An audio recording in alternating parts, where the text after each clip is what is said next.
তো গাইস কি আমার মা স্পেশাল একটা রান্না করছে। স্পেশাল রান্নাটা তোমাদের আমি বলছি, দাঁড়াও। আমার ভাইজি সেন্টারে খিচুড়ি দেয় না, তো খিচুড়িটা নিয়ে এসেছি। মা আমাকে খিচুড়িটা খেতে বলেছে, আমি বলেছি নর্মাল ভাবে আমি খাবো না, আমার ভালো লাগেনি। ওইটাকে আমার মা নিজের মতো কি করতে চেয়েছে কি তোমাদের দেখাই, দাঁড়াও। এটাতে কালকের যেই ঘুগনি ছিল আমাদের বাড়িতে ওটা দিয়েছে, তারপরে আরো সবজি টবজি যা বাড়িতে ছিল সব কেটে দিয়ে দিয়েছে। এন্ড এই যে খিচুড়িটা আর এই যে কালকের ভাত আর ওই সব কিছু দিয়ে একটা আমার মায়ের রেসিপি। মা না এরকম করেই থাকে, মানে কোনো জিনিস যদি বলি যে ভালো লাগে না, খেতে মন যাচ্ছে না, সেটা নিজের মতো কিছু একটা দিয়ে বানিয়ে দেবে, তো বলবো এইবার খেয়ে দেয়, সেটা ভালো লাগে খেতে। দাঁড়াও তোমাদের পুরো খিচুড়িটা রান্না হওয়ার পর কালারটা তোমাদের দেখাবো, শুধু দেখবে। হো গায়া খিচুড়ি, খিচুড়ি কমপ্লিট। খিচুড়ি খাওয়ার দর্শক ডেকে লেগেছি। আমরা 3 জন খাবো এই খিচুড়িটা এখন। এটা হচ্ছে আমার মায়ের স্পেশাল খিচুড়ি। মা আমরা এতটা খেতে পারবো, তুমি খাবে না?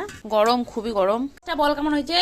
দারুণ, ডিলিশিয়াস। আমাকে পুরো ওয়াও ওয়াও, না সত্যি ওয়াও হয়েছে। আমার মায়ের এইরকম টেকনিক কারা কারা অ্যাপ্লাই করো, কারা কারা এরকম করে খেয়েছো আমাকে কমেন্টে জানিও।